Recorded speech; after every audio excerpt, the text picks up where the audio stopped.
So just hit the blue button to confirm that you are aware that it's being recorded. And we'll go ahead and get started on talking about presentation of autism in girls. So the disclaimer that we kind of have for all of these trainings is to make sure to not discuss any client information during the training. I think that's probably a little bit harder with this one than usual, because I think you're all going to have kids that pop into your mind like, oh, this, I work with this girl, or I worked with this girl. So it's very, very important to remember, because we are recording, that we can't use initials, even, definitely not names, no descriptors. So, in the event that there is kind of a question or comment, just you have to be super general, and it's probably better to ask it outside of the training. A few kind of important notes. The first one is just that the irony is not lost on me that almost every single one of our employees is a woman, and we're talking about autism in girls, and I'm the one doing the training. So I recognize that that is a little bit silly, but I did a lot of research, and I do think I have some stuff to offer you fine people. My first kind of note is just that I'm going to say girls throughout the entire training, just because it's kind of easier to say than assigned female at birth. Or females, or women, or so I'm gonna say girls, and so just bear with me on that. Second piece is just that I recognize that everything I'm gonna say is very stereotype driven, and that's the name of the game here. Like, that's, I know you're gonna think like, well, that doesn't apply to this kid I worked with, or I know, or my neighbor or daughter, and that's okay. We're focusing on stereotypes because they teach us something about a larger group of people, but there will always be outliers. This training is not going to give you any kind of ability to diagnose. It should not inform your diagnosing practice. If you are a person who does do that or can do that, that's not what this is for. And it will not make you an expert on the treatment of autistic girls. It's really about just kind of building the information that we have, so that we're approaching this from a more prepared kind of angle. And just a reminder, Gina and Ashley and Lindsay, you're all co-hosts, so if there is a comment, if you could kind of read it out to me, and later when we're kind of digging into some examples and things like that, I'll kind of lean on you so I don't have to open the chat. So autism rates. So, why are we kind of talking about this? So current, according to CDC, we're at 1 in 36, which is, just kind of mind-boggling, earth-shattering, etc. And still we're sitting at about 4 times more boys are diagnosed than girls. Sorry. I forgot I had to get on Zoom this morning. Sorry. I'm sorry. You're not on mute. Oh my God, I'm so sorry. It's okay. I was like, oh, it's a passionate comment. I was like, that's already. So yeah, so you might think that like this is like it's like a boy thing, and we're often seeing that girls don't get diagnosed until later in life, till adolescence, till adulthood sometimes, and sometimes really never.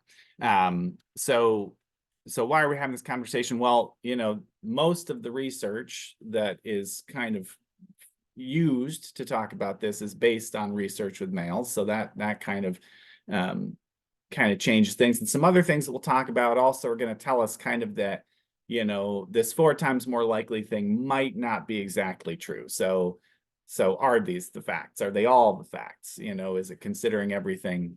So that's something we want to kind of think about.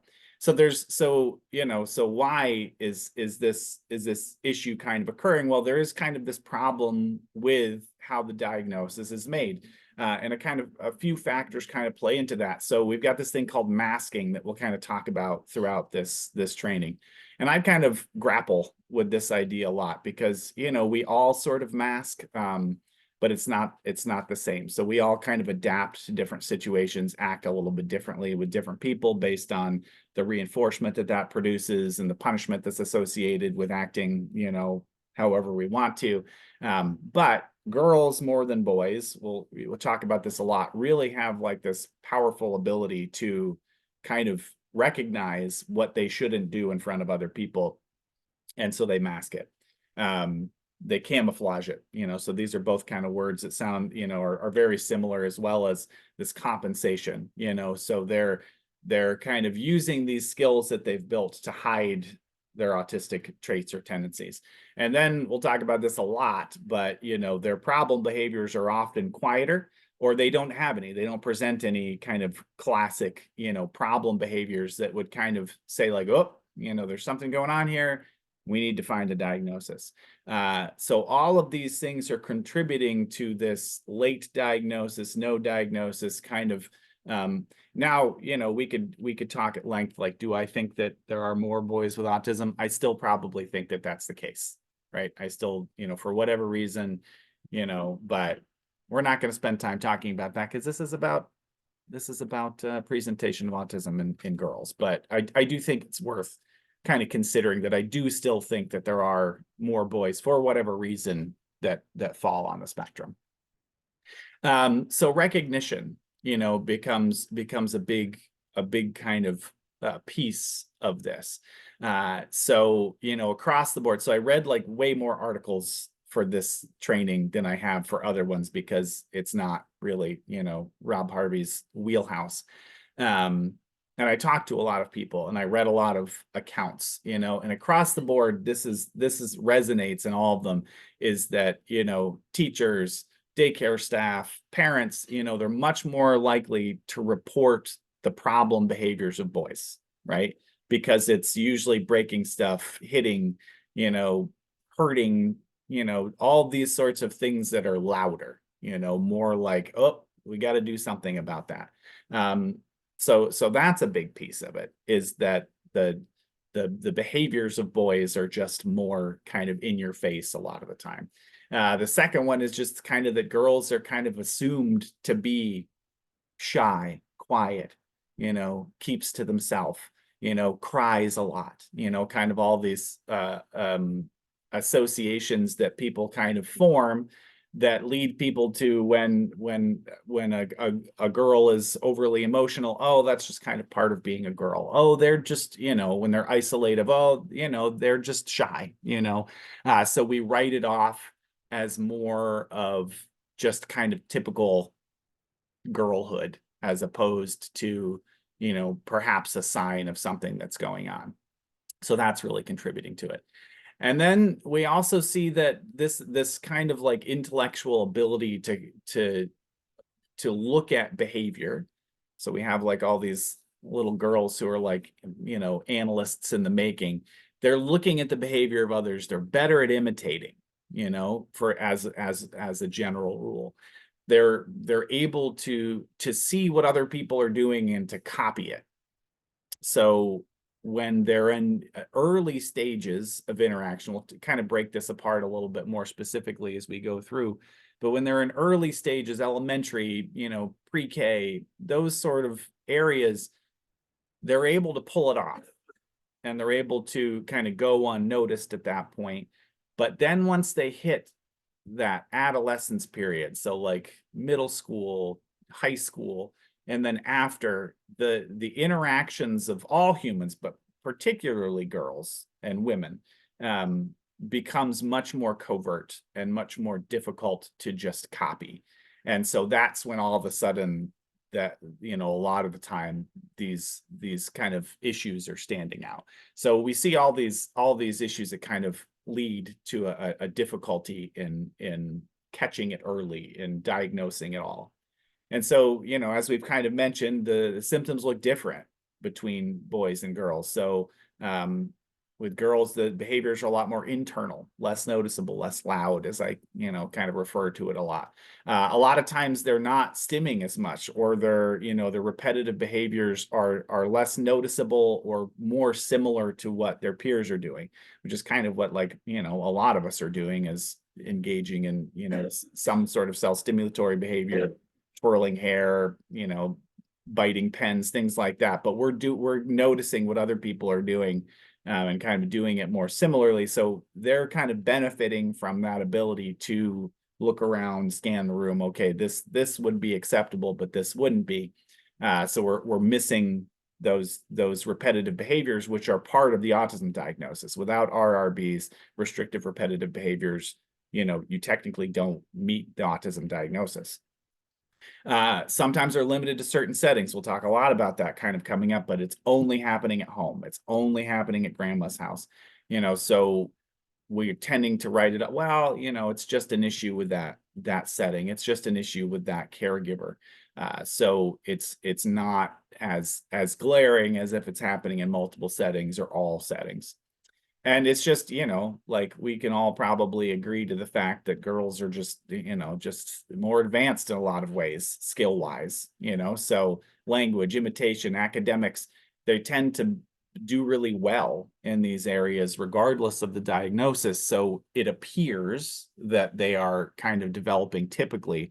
And it's like, oh, well, the social stuff is no big deal. They're just, again, shy. They're just quiet. They're just, you know, whatever excuse we're kind of pulling out, to, you know, in the fear of assigning them this kind of label.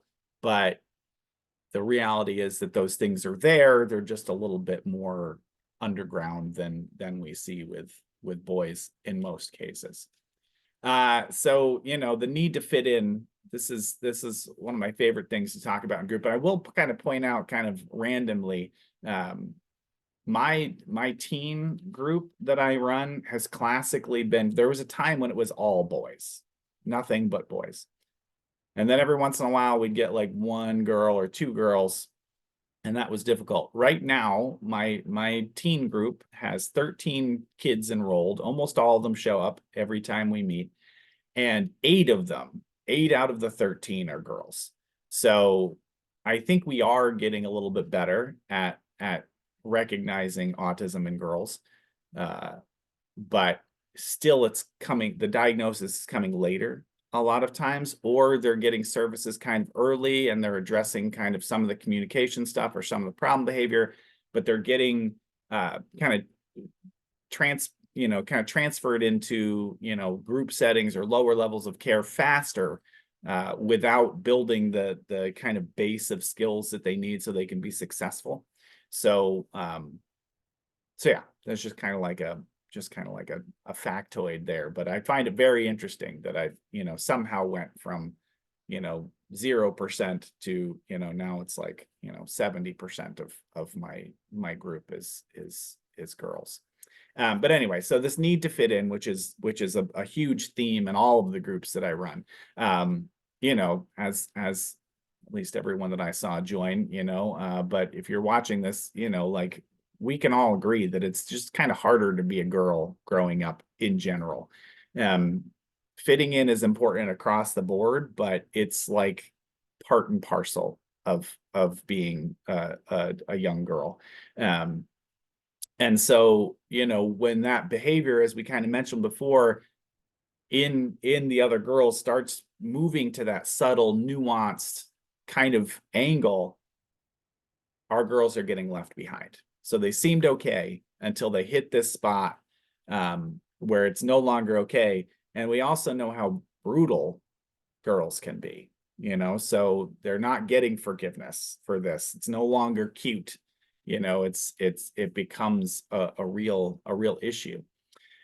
And there's just this kind of generality that says the girls are usually, you know, talking about relationships, emotions, people, you know, they're gossiping, they're talking about their appearance, makeup, hair, clothing, pop culture, music, all these things that our kids are often not directly aligned with. It's not motivating to them. It's not reinforcing to them. It's just not, you know, registering on kind of their list of important things. So that's where, again, our kids start to kind of lose ground, because they were okay to a certain point, and now they hit this kind of time where they're supposed to be talking about doing, wearing, you know, all these sorts of things, and they're, you know, they kind of miss the boat a little bit. All right, so Amelia Bedelia, our arguably most famous autism girl woman, lets us know that it's time to share our first code word. So your code words today are going to be my 3 favorite superheroes. And you will notice that they are all Marvel, which is not a coincidence. So your first superhero keyword is Ghost Rider. So Ghost Rider is the first one. I'll just clarify that I did not think that Nicolas Cage made a great Ghost Rider, so I'm referring more to the comics Ghost Rider than to the movies, but that's besides the point. First code word, Ghost Rider, 2 words. So thank you, Amelia Bedelia. All right, so let's kind of talk a little bit more about this transition. You know, so girls in elementary school, early, middle, in a lot of cases, they're tending to do pretty good socially in a lot of cases because, you know, they're quieter. Their problem behaviors aren't, you know, noticeable, so they're not getting in trouble all the time. And they're usually pretty good at imitation. So they're able to kind of copy what other people are doing. They're able to kind of join games a little bit, you know, better than their boy kind of counterparts. You know, they're able to kind of look like the other kids in a lot of cases. So they're, you know, they're kind of slipping by, doing pretty well in these earlier stages. But as it moves towards conversation, discussion-based interactions, you know, so if you think about girls in middle school and in high school, you know, they're sitting at a table, they're gathered together, and they're talking about people and relationships and what's going on, rather than playing, which has rules, which has, you know, you're kind of imitating what other people are doing. So they start to get lost here in these situations because it's just way too different. There aren't, you know, the rules are way too complicated. You certainly couldn't write them down. So that's where we start really seeing those differences. And I want you to kind of consider, it's gonna be our first like kind of call out or type in the chat kind of activity. So how are these differences viewed? So loud boy versus loud girl. So what word might people use to describe a boy who's loud?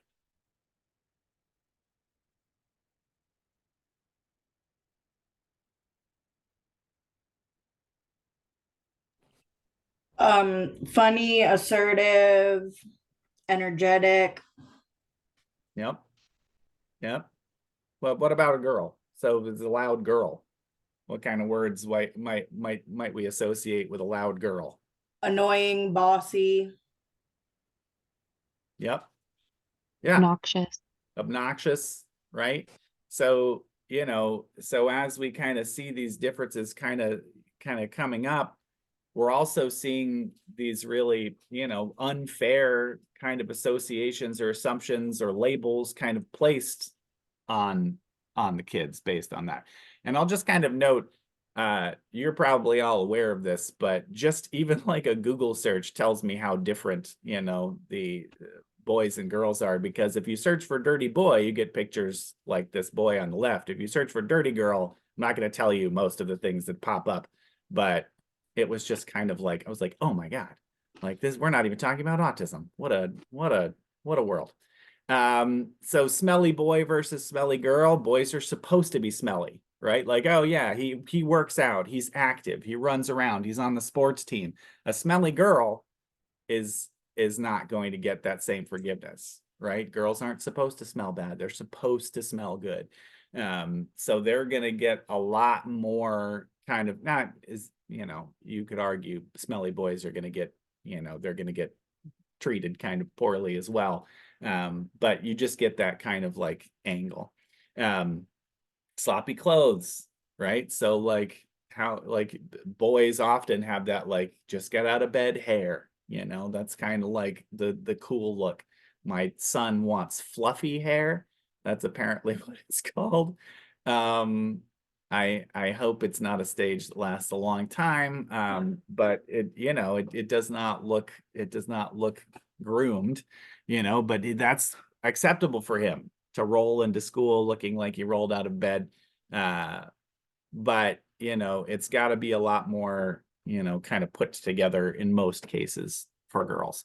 And the last one is kind of my favorite kind of point, because they're, you know, although it doesn't really illustrate what we're talking about, but nerdy boy versus nerdy girl, you know, like, I'm not sure with this one. A lot of times, like a nerdy girl is thought of as smart, or, you know, the boys are really, you know, oh, they like anime and they like the, you know, so there are some times where it does kind of flip, but you know, probably, you know, among the other girls, it's not as great. So just some things to kind of consider, I thought was interesting.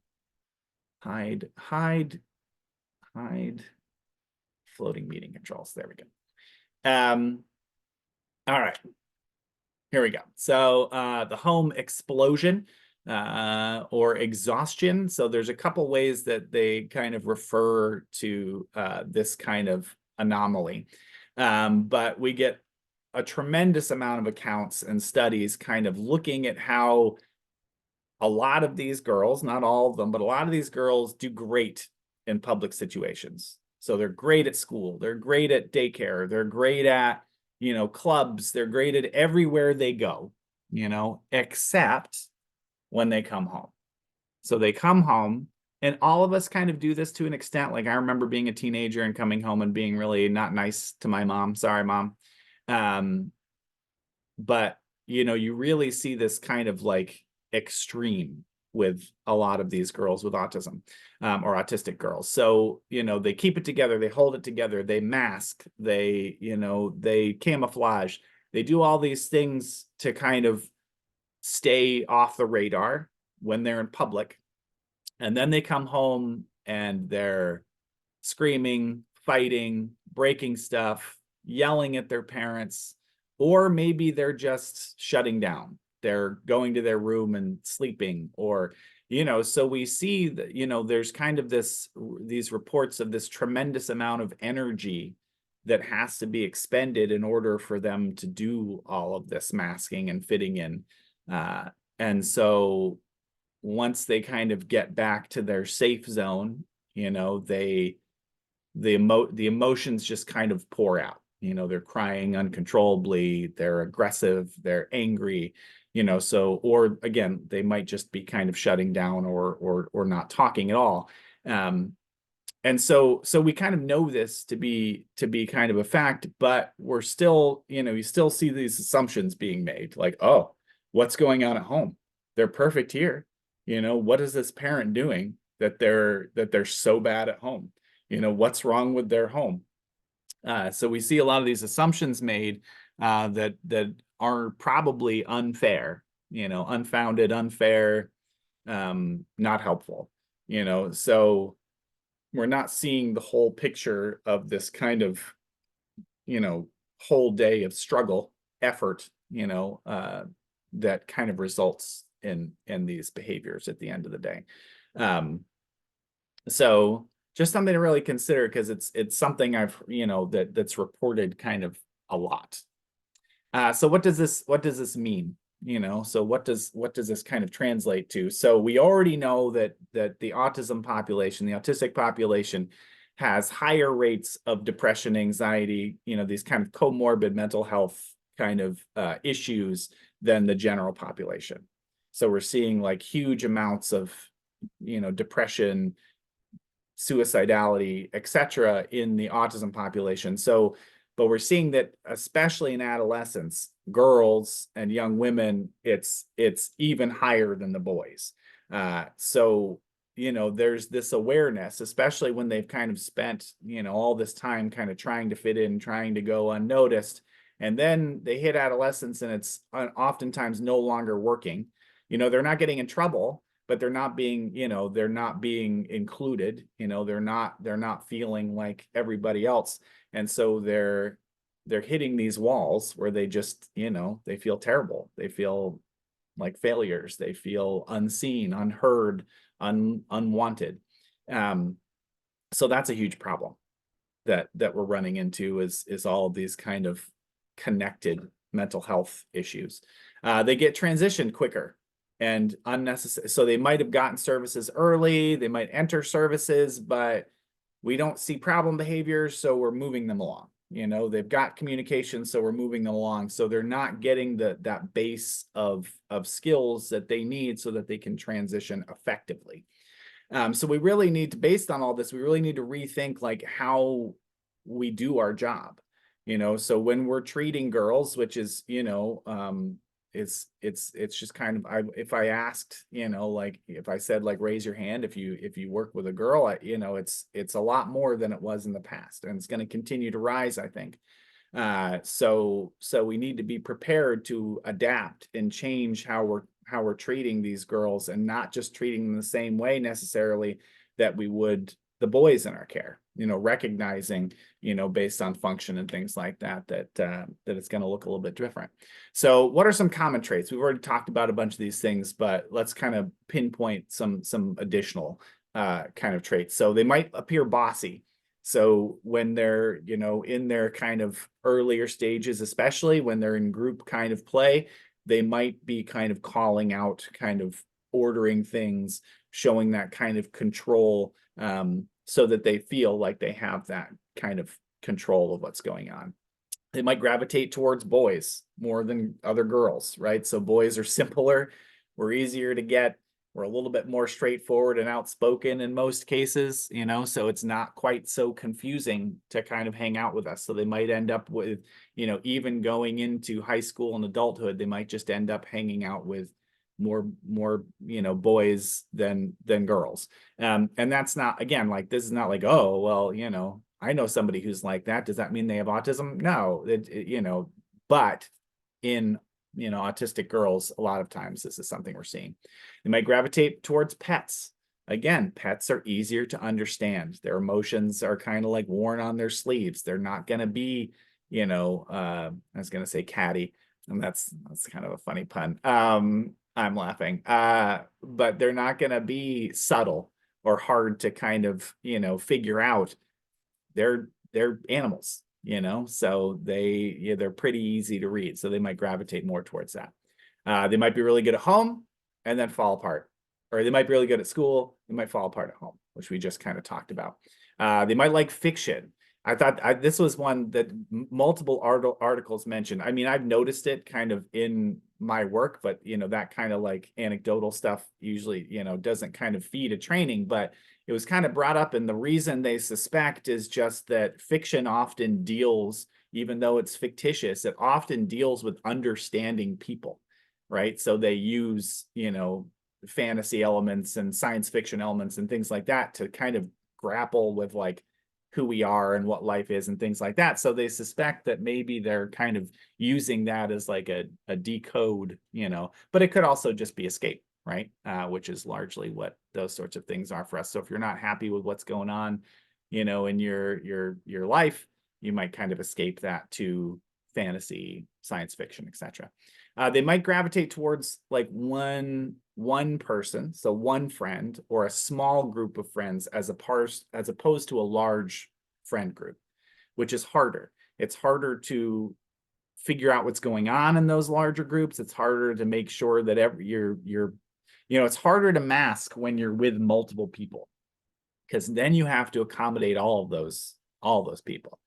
That's why it's like exhausting to like go to a party and run into a bunch of people, especially if you haven't seen them in a long time. You're like, how do I act around this person? Okay, how do I flip for this person? Uh-oh, now I'm standing in front of all these people. Do I talk in my, I'm talking to dudes, I talk in my deep voice, or do I talk in my more normal, I'm talking to, people I'm comfortable around, and women, so like that adaptation is difficult for everybody. But the point being, they might kind of choose to just stay with smaller friend groups or one friend because it's easier to gauge and to, make sure that you're doing what you need to do in those settings. They might have no interest in social norms, so they might reject those things, or they might hyper focus on them. So I find that really interesting, and I've seen that happen too, where they're like, I don't care, I'm going to be who I am, I'm going to wear whatever I want, I'm going to smell however I want to smell, I'm going to say what I want to say, nobody can tell me who to be. Or they might just, that might be their thing. It's like, I listen to Taylor Swift, I wear the latest clothing, I know everything that I'm supposed to know so that I can assimilate better into what's going on. And they might, you kind of gravitate. That's the word I've used. It's the word of the day. They might gravitate towards role playing kind of experiences. So things where they can use their ability to imitate and mask and things like that kind of really effectively. So they might be in the theater. They might really be into cosplay, voice acting, Dungeons and Dragons, acting like animals. If I said, like, give me a show of hands if you work with someone who, a girl who hisses, meows, crawls around like a cat, most of us would raise our hand. It's a pretty common thing. I don't know a lot of boys who do that. I know a lot of boys who do that, like, more during play, but I've seen this a lot in the girls that we work with, kind of as communication. And again, I think that's part of this kind of, like, animals are easier to understand. Maybe, who knows? A lot of this is conjecture, right? That's okay. So how does this inform our practice? So what are we going to do? What are we going to do differently? How can we be better at this? So this is an important slide. So we're going to spend some time here, kind of wrapping our heads around how this informs our practice. So it's going to be harder to identify functions if they know that they don't want people to get their number and understand what they're doing. They're masking, they're camouflaging, they're kind of repressing some things. It's going to be harder to figure out what's really going on, which makes our jobs a little bit more difficult. So it's going to be harder to get those functions, and it's going to be harder to identify maladaptive behaviors because they might not be happening, or they only might be happening at certain times that we never see, or they're only reported to us. But it's arguably more important to do so, right? So if the function is harder to find and it's not so clear, that almost makes it our mission of finding out what it is that much more paramount. And skill building has to be a focus. So if we're not seeing the problem behaviors, well, that gives us the kind of area to work on the skills that are needed. And in a lot of cases, this is where it's going to be, like, almost feel counterproductive.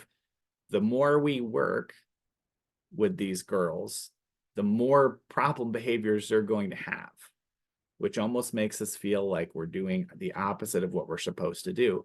But in a lot of cases, like, you kind of have to, uncork that kind of flood so that they can start to get those outlets kind of more effectively, more, socially appropriately, so that they are able to enter kind of more complex relationships in the future. So what do we need to do? Communication is, always has to be our key, so whether it's, if we're working with kids who have limited verbal ability, well, then that definitely has to be our focus. But throughout any of these, like almost all of these, really are about communication. Strong imitation. And you might say, well, Rob, you said that they have strong imitation, and that can become a problem because then you end up with them just kind of mimicking what other people are doing and copying their personalities. And then they end up, yes, I recognize that, but I'm also going to say that that's because they didn't get the rest of it. But strong imitation is valuable to all of our learners, so that they can then do the next steps. So if they don't have a strong imitation repertoire, any of our kids, something we want to focus on.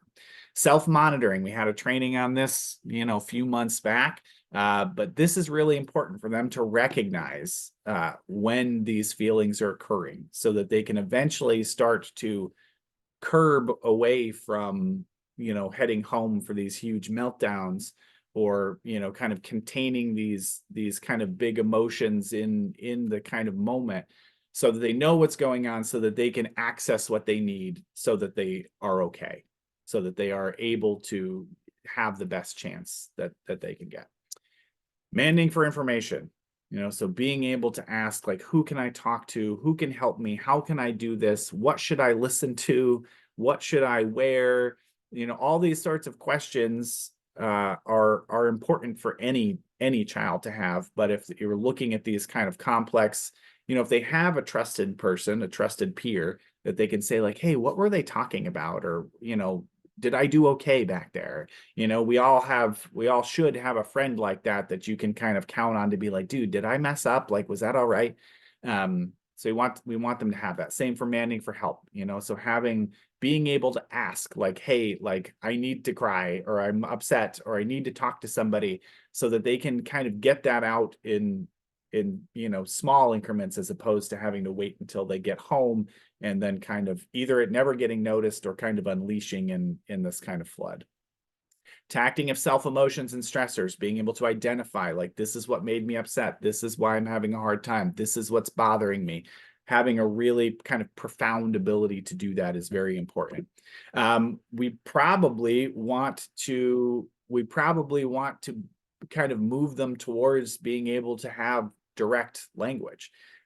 So they might be overly polite, and this is, you know, Julie talks about this a lot, but you know, as girls and women, it's kind of the expectation to speak softly and, you know, kind of in a non-offensive manner. But that often leads to these situations we're talking about, where, you know, these kind of girls are getting kind of left out to dry, kind of going home upset, not expressing, not being included, not interacting. So we might need to teach them to be a little bit more direct with their language so that they can self-advocate. Self-expression, when and how to kind of talk about what's going on. Outlets for emotion. So what can they do instead of going home and hiding or destroying things? So coming up with functionally equivalent, you know, so that they can match, you know, that need, but getting it out in a more effective manner. Building their self-esteem. Without, you know, this is, you know, without kind of just kind of, you know, saying like, oh, what you're doing is fine, you're good the way you are, you know. That's part of it, right? But we do want the kids that we work with to work on themselves, you know. We're kind of helping them kind of build towards more social success. So we want to build their self-esteem, but without kind of sending the message that they can just do whatever they want whenever they want. That's not going to help them. We're kind of helping them be part of the world that they're in, not the world that, you know, we wish they were in. Building self-advocacy kind of through all of these things. Approach and initiation, you know, so getting them to have those skills, teaching them kind of how to join a group, how to join a conversation, how to kind of be parts of things that are going on. And then on top of all of that, we're going to need to do a lot of parent training and parent education, so that they understand what's going on, what the differences are, and why we might need to work on something, even though it doesn't seem like a problem. Like, oh, I love that they're quiet, you know, like it's perfect. You know, they don't cause any trouble at all. That, you know, a lot of times we kind of need to burst that bubble a little bit and help them understand that could lead to future kind of difficulty. I'm going to bounce the ball over to you guys. Is anything that I missed that you're thinking of that would be important to build in the girls that we work with? So I talked about this a little bit previously, but I was reading that book, Strong Female Character. And one of the things that individual spoke about was that the reason she was having the outbursts is because she didn't understand the social rules of what was going on. She'd be part of the conversation, and she just was trying, like sometimes she'd just be trying to figure out what they were trying to get at. And then she would make errors in her assumptions, which then would create kind of weirdness for her in the conversation that she was having, or she'd take literal learning that she had and input that, and people would be like, wow, you should have never said that out loud. That's not something you say to the group. So I feel like even some of that being thought about in terms of things to work on. Yeah. So things to address. What's the take-home skill there, Ashley, that you think would be the? There's like indirect language of understanding indirect language, understanding idioms, understanding social cues. I don't know. I feel like there's a list. Yeah. Probably could keep going. Yeah. Great. Good. Gold star. I don't know how to make that happen when I'm sharing the screen, but anybody else?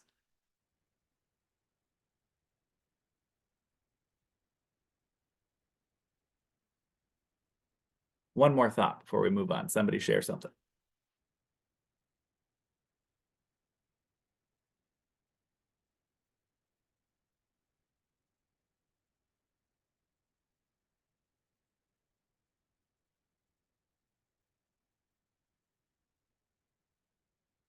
boy. All right. All right. The people at home say, move on, Rob. You got out of it. All right. So when I was developing this training, I did speak to a mom that I know. And she was very excited about the fact that we were doing this training, and, kind of spoke at length and very passionately about her own daughter's kind of journey. And kind of, I asked for some suggestions, like what was missed, what would you have liked to have seen more of, and what should we consider. So these were the things that she brought up kind of directly. So working for that transition, for any transition, but particularly that transition from elementary to middle school, because that's really where the kind of ceiling drops, the floor drops out. Oh boy, my metaphors have just fallen apart recently. But you know what I'm saying. So really working on that, because they're going to need, to have those skills to hang out in bigger groups. And I feel like even what Ashley was saying, that's kind of like a part of that, is like when you're in that kind of group of others, it gets harder and harder to kind of pick up on cues when it's not just a focus of one. When you got one person, it's a little bit easier, but when you're kind of pulling out from there, real hard. Dealing with gossip, dealing with, kind of people talking about you and people laughing at you and people teasing you. Teasing is like a constant conversation piece in all the groups that I run, because it is kind of how we interact with people in a lot of ways.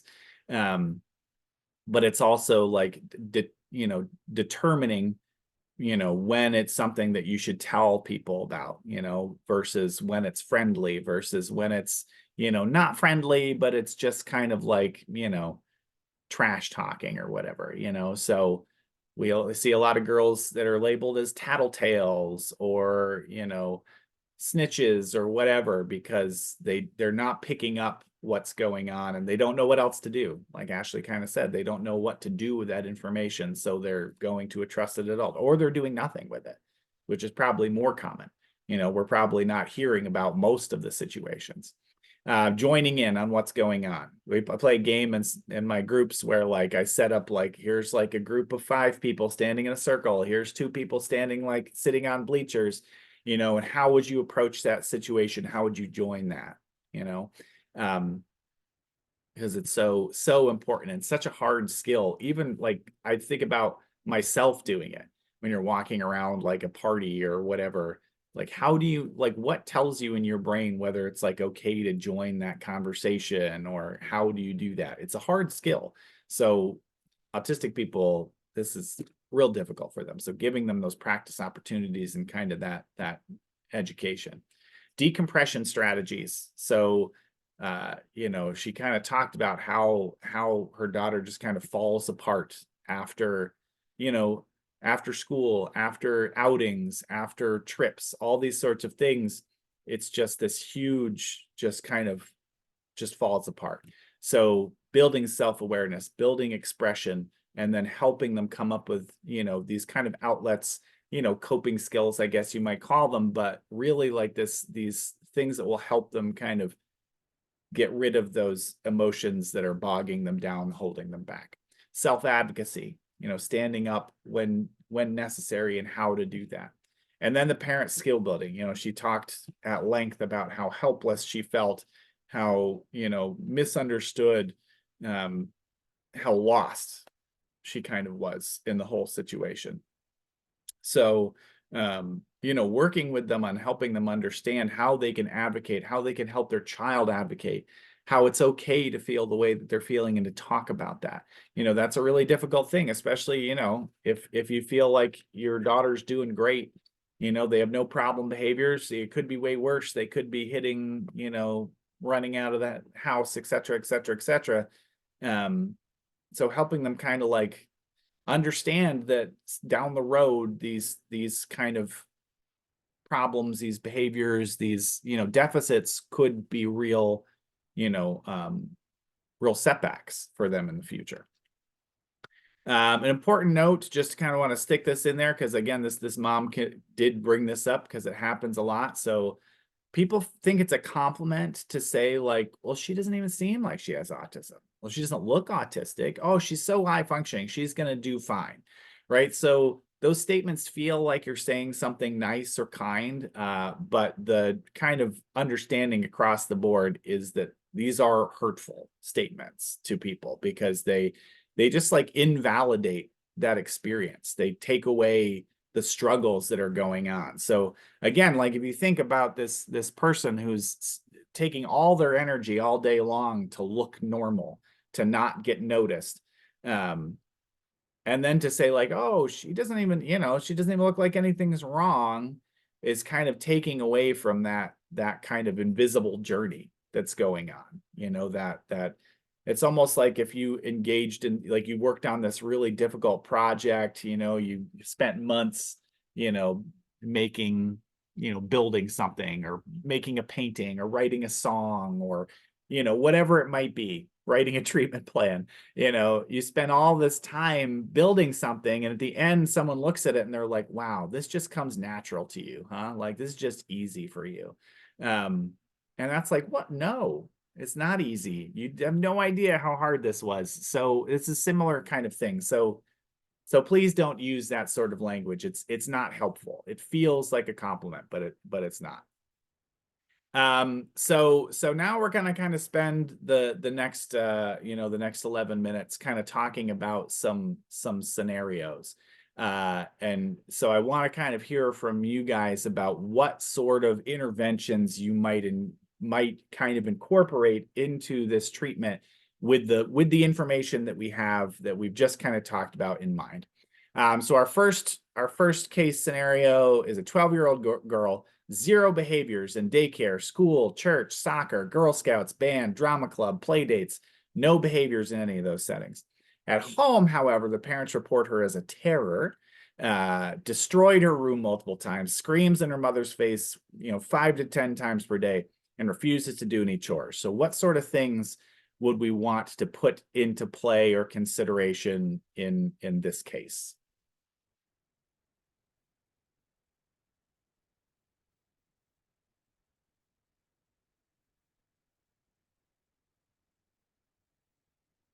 Can you What be do a you little do? bit more specific, Rob? What are you looking for here?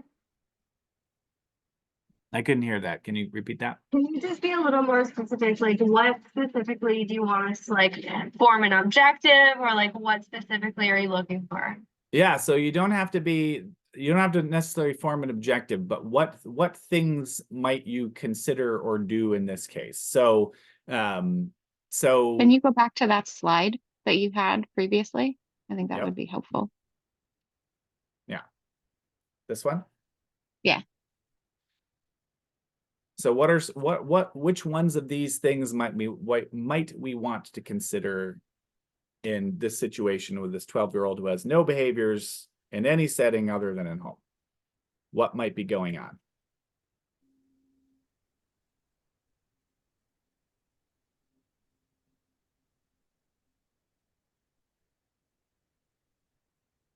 So I'll start.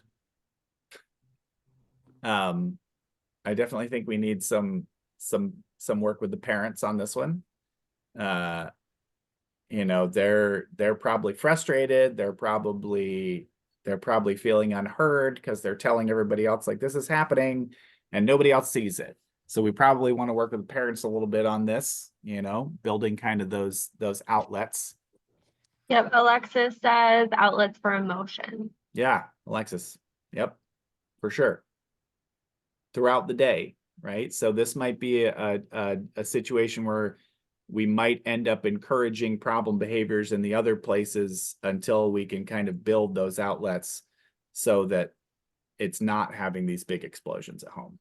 Gayatri says tacting emotions and demanding for help. Yep. Love it. Perfect. Yeah, Holly, go ahead.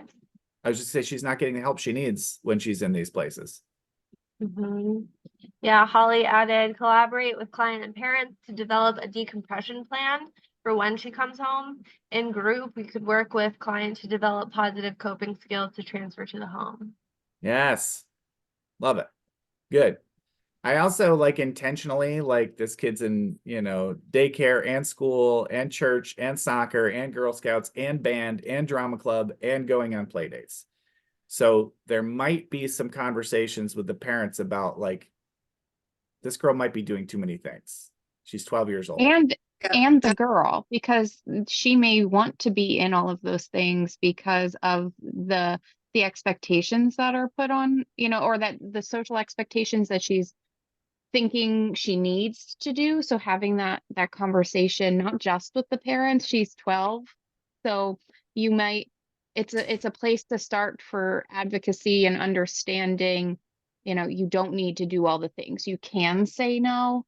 And then I also think in terms of some things that you could work on is even just her being able to talk about how it went at those places, because maybe there was something that happened that she didn't understand while at drama club, that happened with the peers, that she needs help navigating, and the only outlet she has is having the big episode, right?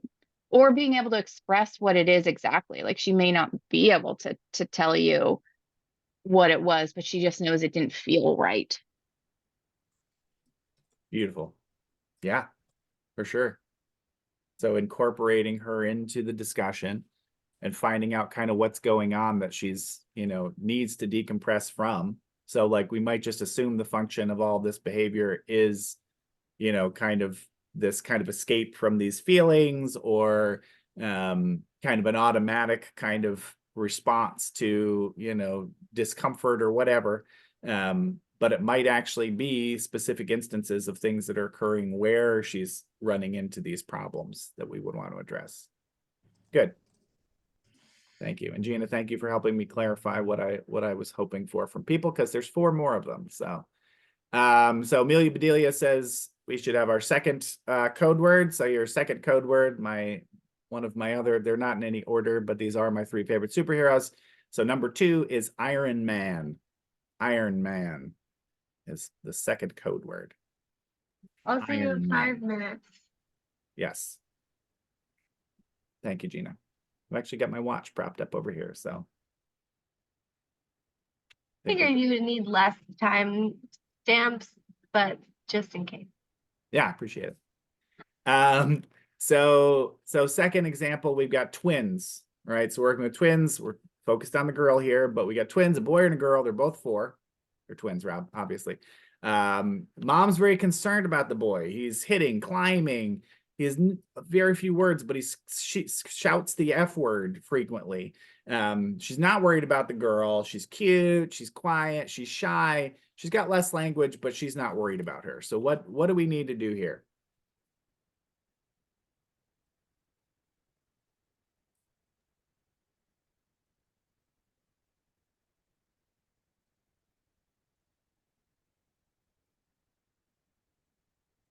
I think this is a good place to talk about validating the parents and what their needs are, but also talking about what autism is and what that looks like, how there's differences sometimes in presentations and the value and that. I think even just knowledge.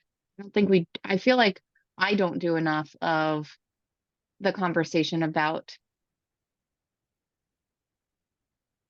the differences in what that looks like, or we just assume that the family must know because they're the experts in that, but they know their kid. Maybe they've done some research, maybe they don't know that there's research out there about the differences, or how the presentations may look, or what exactly it means. They just know the big buzzwordy kind of things. And this is a good conversation to pull Jess, Adam, or any of our evaluators in on. They can help you kind of have this conversation, but definitely some education. Alexa says alternative communication, building communication skills. Yep. She's not talking, right? She's 4. So that really has to be our focus. Psychoeducation with the mother about the girl's needs and separating session time for both kids to target goals. Oh, cool. I like that. Yep. Yep.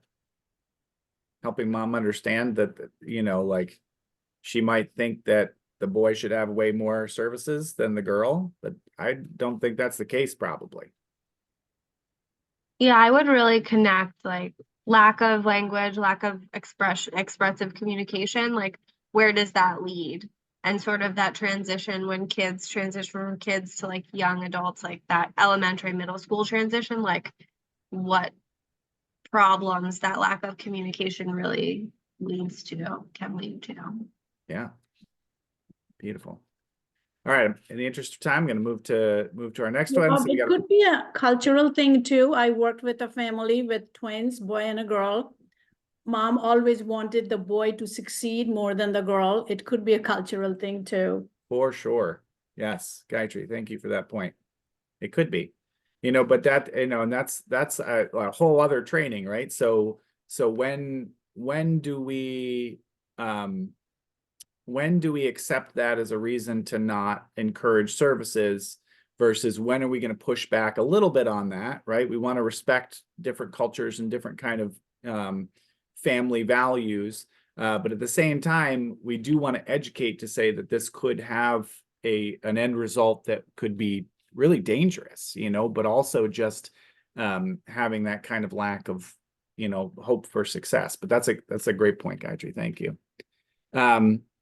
So here we got 11-year-old going to our after-school program or any after-school program. She's one of the most popular kids there. The kids love her. She's everybody laughs at her. She's delightful. She's funny. She tells dad jokes, fart jokes. She makes funny faces. She usually looks a little disheveled. Her hair's messy. The parents are happy that she's comfortable with herself, but she doesn't want to. She doesn't talk about school. When you ask her about school, she kind of changes the subject. What might we think about in this one?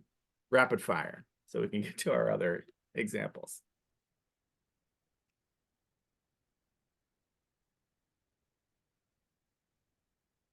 Holly said consultation with the school. Yep. Collaboration with the school. Something's going on. I mean, this is the one where we might have a tendency to say like, hey, she loves herself. She's going to do great. She's going to be great. But this is where she's, you know, something's going on at school.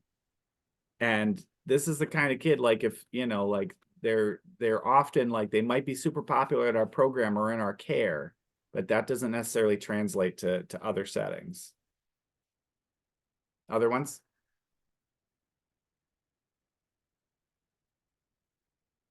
All right, I'm gonna move on, but that's one of those really difficult ones where like you have to decide, like, do we want them to be aware that they're different? You know, do we want them to be aware that they need to, you know?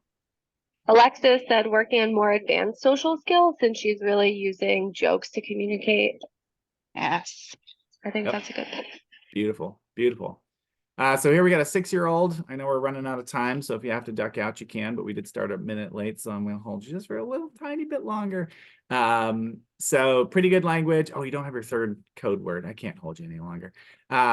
So on this one, so here we have a kind of a classic example. No problem behaviors, but no social engagement, right? So she's sitting back watching, and at 6, she should kind of be engaging. And then we even get this report from mom, oh, she was pinching herself when she came home the other day, but I told her nice hands and she stopped. So here we really want to consider, like, there is a lack of communication. There's a huge lack of social skills. There's no problem behaviors, but this little girl needs a significant amount of service so that she will, you know, like she might be okay right now, but in a few years, she's going to be way behind. And here we have a 14-year-old after school program at the local Y.